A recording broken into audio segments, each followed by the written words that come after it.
David Evans adjusted the straps of his backpack as the shuttle descended through the thick clouds of Eris, buffeted slightly by the gusty atmosphere. The shuttle landed with a soft thud on a clearing surrounded by towering alien flora that shimmered in hues of teal and violet. As the hatch opened, the air, rich with the scent of an unfamiliar pollen, rushed in. "Welcome to Eris, Dr. Evans," greeted Captain Mark Lee, the pilot and his temporary guide. "I'll be here for the drop-off and will return for extraction in 30 days. Let's set up your base camp." David stepped out, his boots sinking slightly into the spongy ground. "Thanks, Mark. It's more breathtaking than I imagined. Those trees are like nothing on Earth." Mark, a veteran of planetary explorations, chuckled. "You haven't seen anything yet. This planet surprises you every day. Let's unload your gear." Together, they unloaded boxes of supplies, research equipment, and a portable habitat module. As they worked, David couldn't help but scan the lush landscape, noting the movements of small, shadowy creatures in the underbrush. "So, any advice on the local wildlife?" David asked, securing a solar panel to the ground.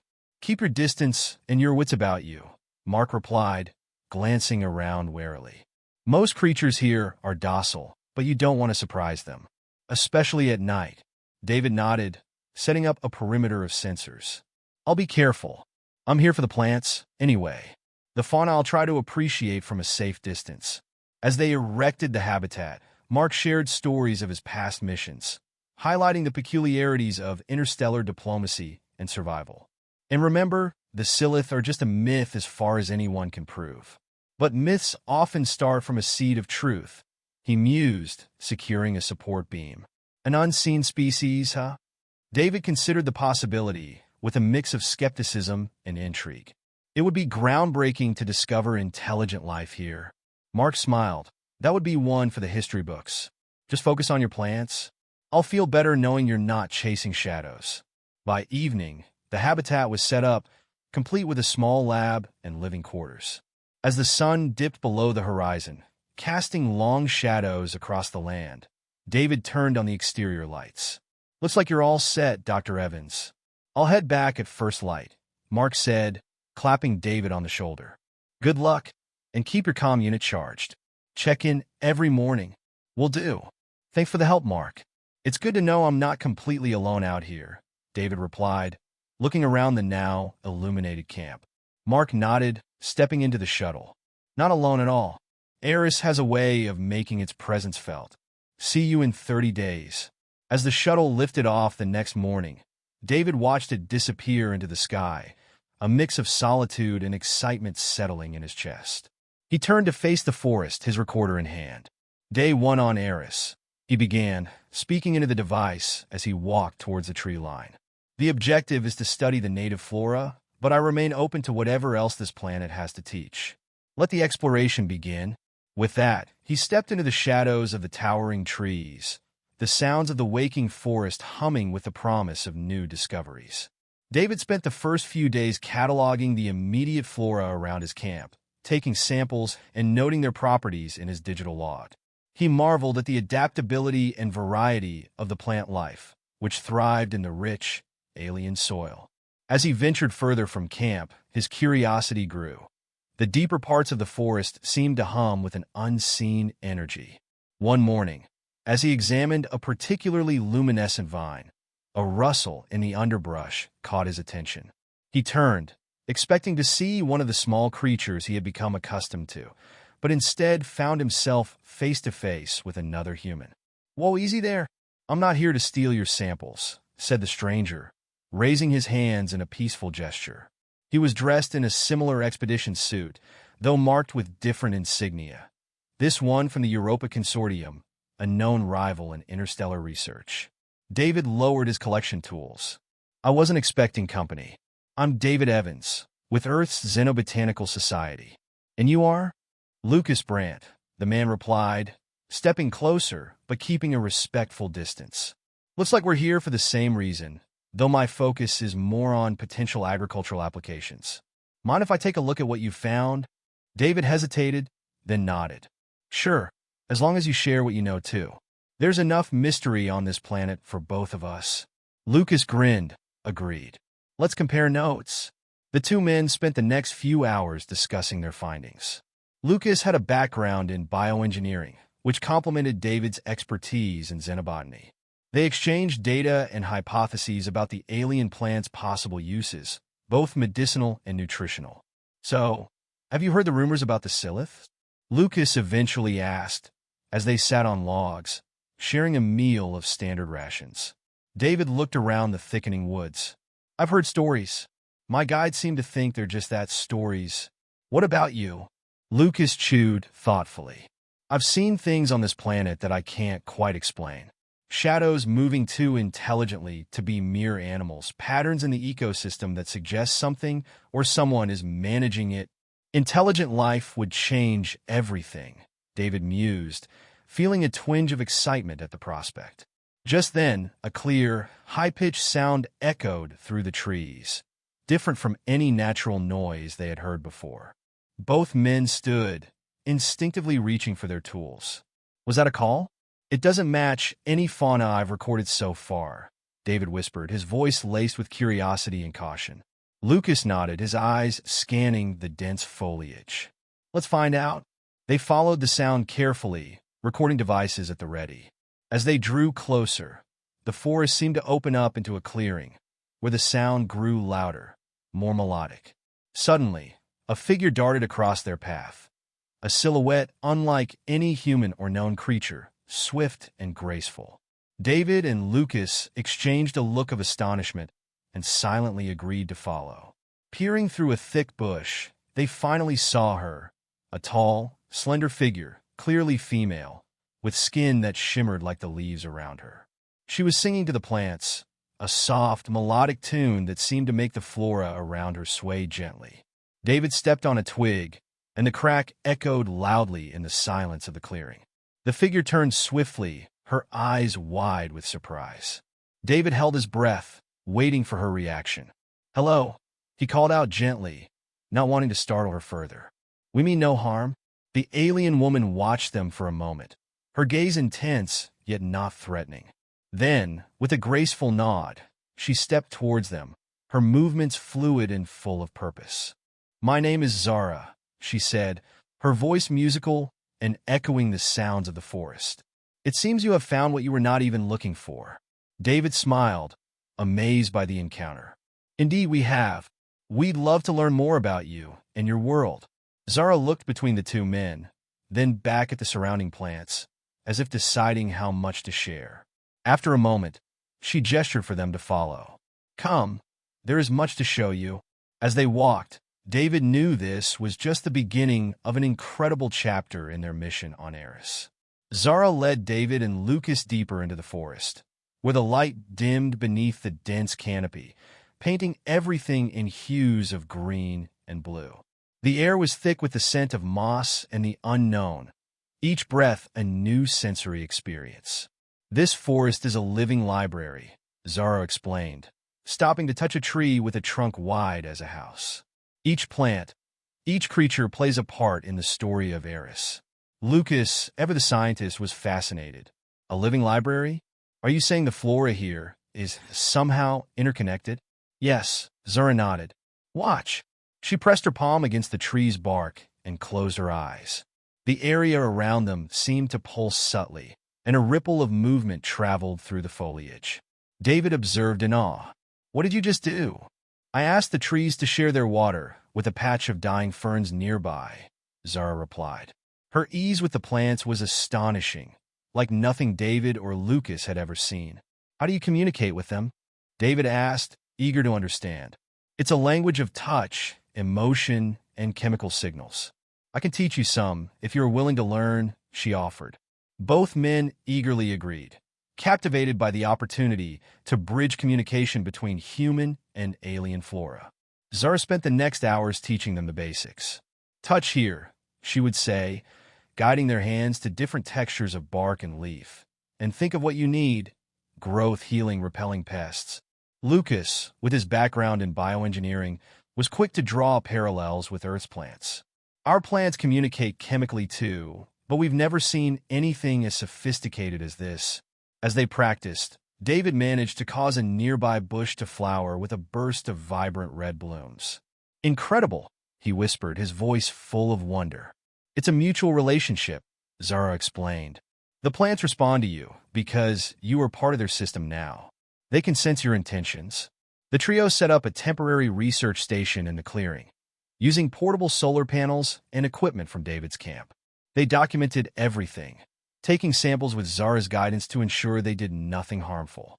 As night approached, they sat around a small device that served as a campfire, sharing food supplies from Earth. Lucas looked thoughtful. "Zara, why are you helping us? What do you gain from sharing your world with us?" Zara's eyes shimmered in the firelight. "My people fear what they do not understand, and they do not understand your kind. I believe fear can be overcome by knowledge. By learning from each other, perhaps we can build a bridge between our peoples." David nodded, deeply moved by her words. "I've never believed in the stereotype of the dangerous alien. Meeting you, seeing this, it's everything I've hoped for. Many on my planet would disagree with me," Zara said softly. "They believe we should remain hidden, that our ways should not be shared. But I see a different path." The evening stretched on as they discussed potential collaborative projects, from environmental conservation efforts to educational exchanges. Finally, as the moons of Eris rose in the sky, Lucas and David prepared to return to their camp. "Will you meet with us again?" David asked, not wanting to end the connection they had forged. Zara smiled. "I will come to your camp tomorrow. There is much more to share, and I find your company refreshing." "Thank you, Zara," Lucas said, his usual skepticism softened by the day's experiences. "This is the beginning of something amazing." As they walked back through the now familiar forest, David felt a profound sense of purpose. They were not just visitors on Eris. They were learners, witnesses to a profound symbiosis of life unlike any other known to humanity. The night was alive with sounds, a symphony of unseen creatures, and the whispering of trees. David paused, placing his hand on a tree, feeling its slow, steady pulse. "Good night, friends," he murmured, and he could swear the forest whispered back. David was up early the next morning, the anticipation of Zara's visit propelling him out of bed with the sunrise. He spent the early hours rechecking his equipment and reviewing the notes from yesterday's extraordinary lessons in plant communication. Lucas joined him shortly after, carrying a portable sensor array. "I thought we'd set these up around the camp. If we're going to understand this place, we need data on how these plants interact naturally, without us prompting them." "Good idea," David agreed, helping to deploy the sensors in a perimeter around the camp. "We should capture as much ambient data as possible. It might help us replicate the conditions elsewhere, or at least understand the ecological balance." As they worked, Zara arrived, almost silently blending in with the surroundings. "Good morning," she greeted, a smile playing on her lips. "Morning, Zara," David responded warmly. "We were just setting up some sensors to study the environmental interactions. Lucas has some theories about plant communication." Zara looked intrigued. "I would like to hear these theories." Lucas explained his thoughts, detailing how similar concepts on Earth involve mycorrhizal networks and pheromonal signaling between plants. "But what you've shown us," he said, turning to Zara, "it's like the flora here are part of a communal mind. Not a mind as you might think," Zara clarified. "It's more about survival and thriving together than a conscious thought. The forest feels, but it does not think as we do." The trio spent the morning experimenting with the sensors, with Zara guiding them on how to approach the alien flora without causing stress or harm. She taught them more gestures and touch-based commands, allowing them to ask the plants to perform specific actions. As the day progressed, their conversation drifted from scientific exploration to more personal exchanges. David asked Zara about her life, her people, and her experiences. "My people are private, wary of outsiders," Zara shared as they took a break under a large, leafy canopy. "I am different. I've always been curious. When I was younger, I wandered further from our settlements than any other." "What's it like, your settlement?" Lucas asked, genuinely curious. "It is hidden, blended with the forest.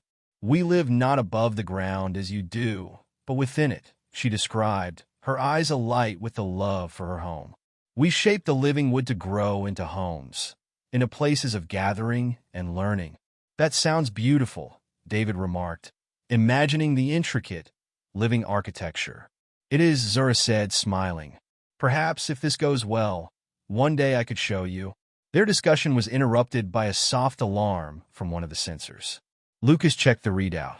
There's a rapid chemical change in the area, like the plants are agitated. Zara stood abruptly, her expression tense. It's a warning. Something is wrong. David and Lucas followed her as she moved swiftly toward the source of the alert.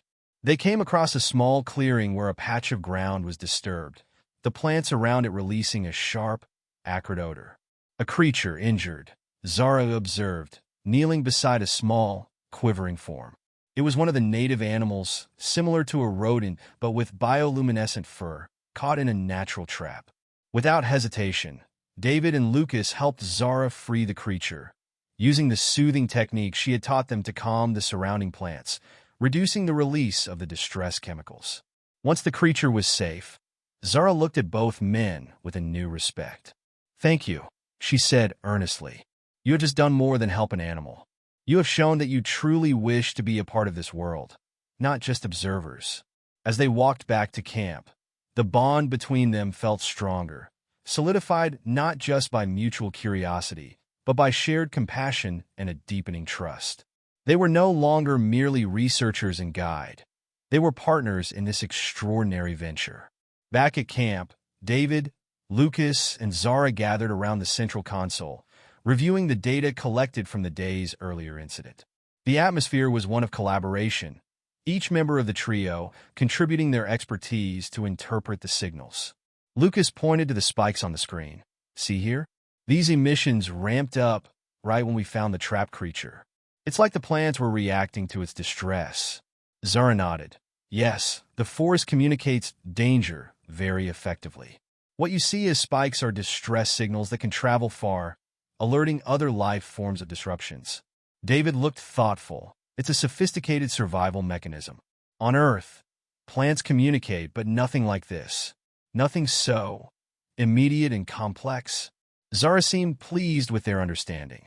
"Exactly. Here, everything is connected." Your actions showed great respect for that connection. Their work was interrupted by a soft beep from David's communicator. He checked it and frowned. "It's a reminder from HQ, asking for a progress report.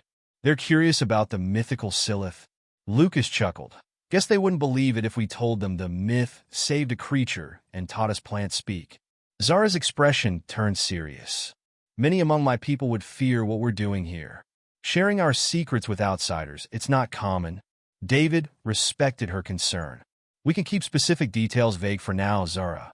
We don't have to disclose everything, especially if it puts you at risk." "Thank you, David. I appreciate that," Zara responded, a trace of relief in her voice. The conversation shifted as they began to plan their next steps. Lucas was eager to explore further into the forest, to understand the full scope of its ecology. "We've barely scratched the surface. There's so much more to learn." David agreed, "and I'd like to try more complex communications. If we could learn to ask the plants about their needs, maybe we can better understand how to preserve this environment." Zara was supportive. "I can guide you.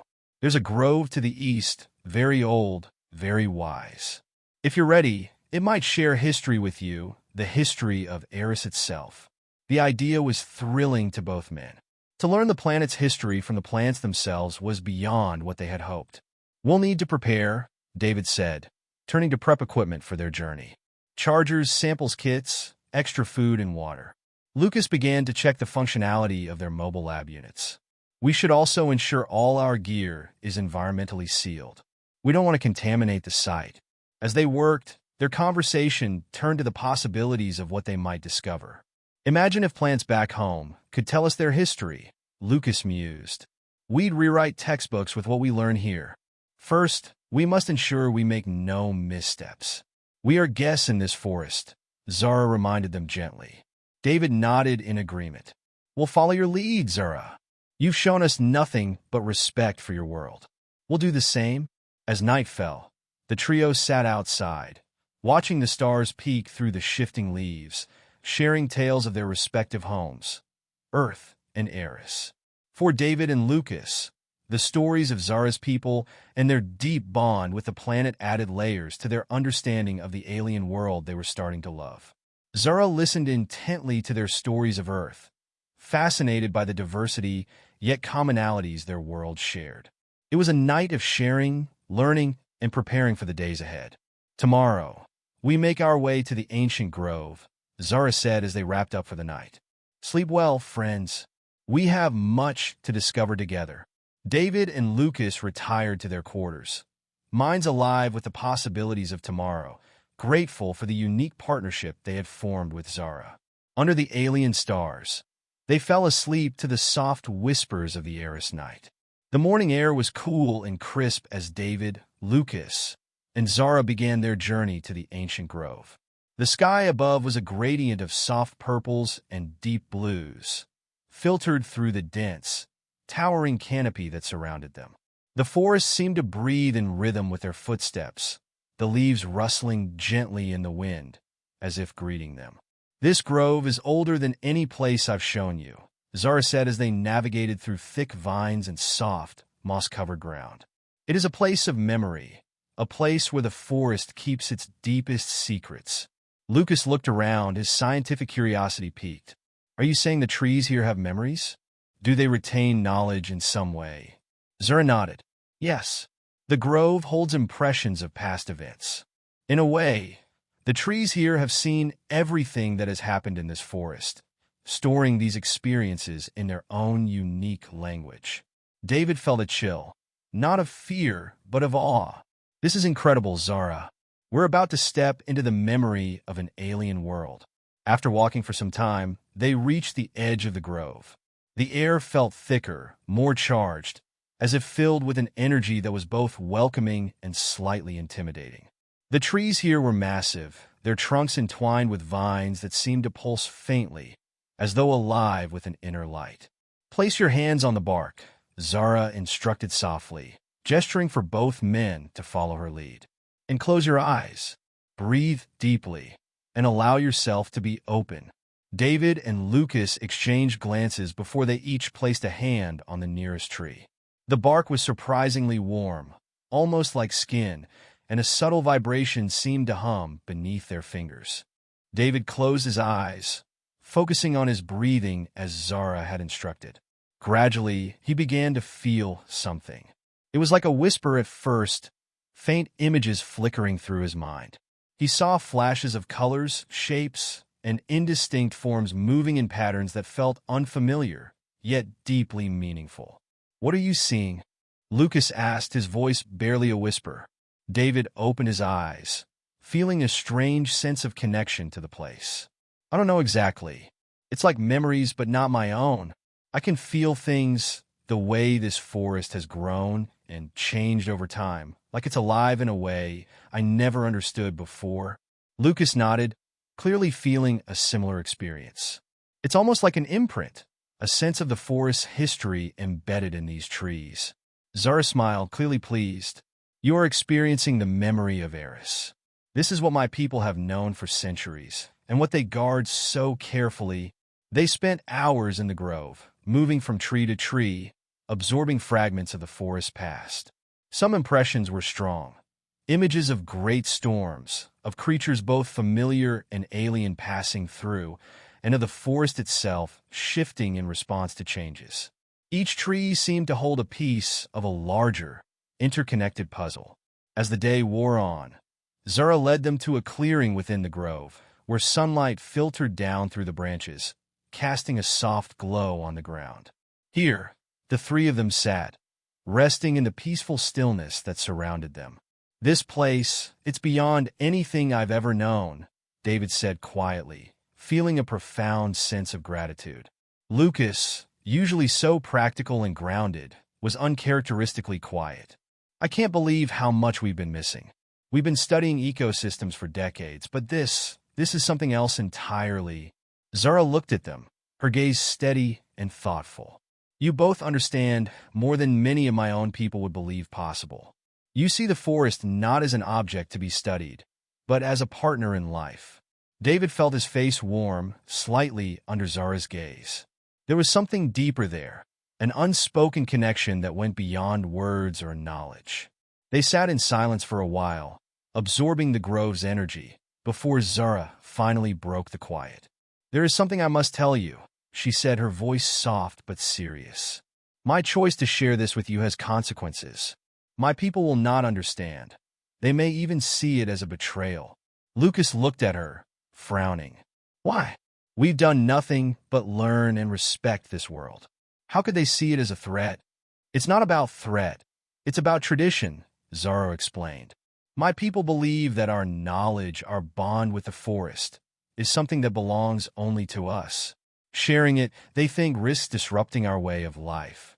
David reached out, placing a hand on Zara's shoulder. "We don't want to cause trouble for you, Zara. If there's anything we could do to help, we will." She placed her hand over his, her eyes meeting his with an intensity that left him breathless. "You already have, David. Just being here, with respect and kindness, has shown me that perhaps the old ways are not the only way." The moment lingered between them, unspoken emotions hanging in the air. David was keenly aware of her touch, of the warmth of her skin against his, and the quiet understanding they shared. Lucas, sensing the subtle shift in the atmosphere, cleared his throat and stood. "I'll go check the sensors around the perimeter. They might have picked up some interesting data while we were in the grove." As Lucas walked away, Zara turned back to David, her hand still on his. "You are different from anyone I have known. You see more than just what is in front of you."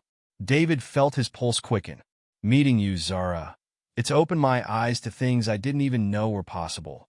She leaned closer, her face inches from his. "David, there is something here between us. I feel it, and I believe you do as well." He swallowed, his voice barely a whisper. "I do." Slowly, as if testing the boundaries of this newfound connection, Zara brought her lips to his, their kiss soft and exploratory. Her touch was delicate, yet filled with a depth of emotion that left him breathless. The world around them seemed to fade, leaving only the warmth of their shared connection. David felt her tremble slightly as they drew closer, her hand resting gently against his chest, feeling the beat of his heart beneath her fingers. They pulled back after a moment, looking at each other with a shared understanding. Words were unnecessary. The connection between them spoke louder than anything they could have said. After a few minutes, Zara rose, her gaze steady and warm. "Tomorrow, we will continue learning from the forest as partners. Together." David smiled, feeling a surge of gratitude and excitement. "I look forward to it, Zara. With everything I have." They walked back to camp side by side, the silence between them comfortable, filled with the quiet promise of more to come. The next day, as dawn broke over the forest, David, Lucas, and Zara gathered around their small camp. The usual ease between them was strained, a tension settling in the air that none of them could ignore. Lucas was the first to break the silence. "Zara, after yesterday, we need to be realistic.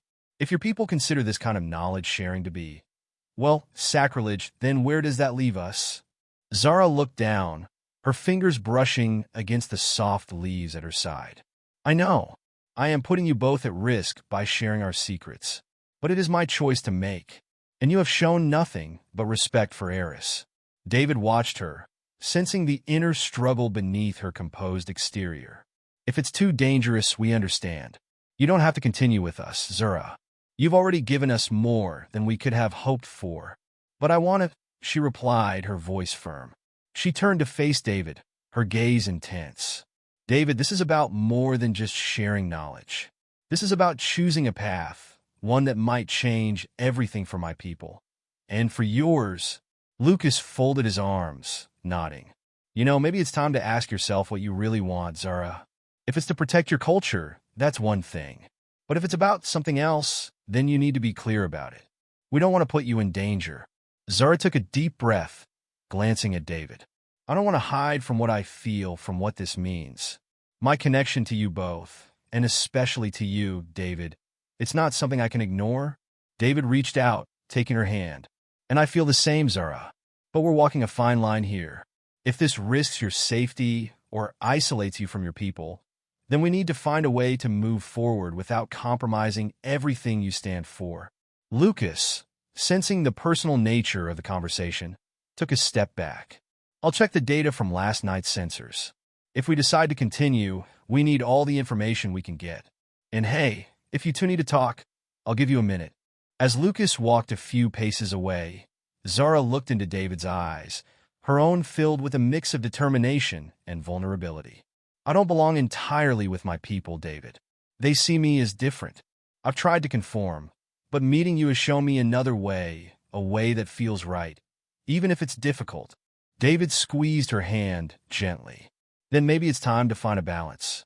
We can be careful, share what won't harm anyone, and see if this path leads somewhere safe for all of us. Agreed, Zara said, her voice softening.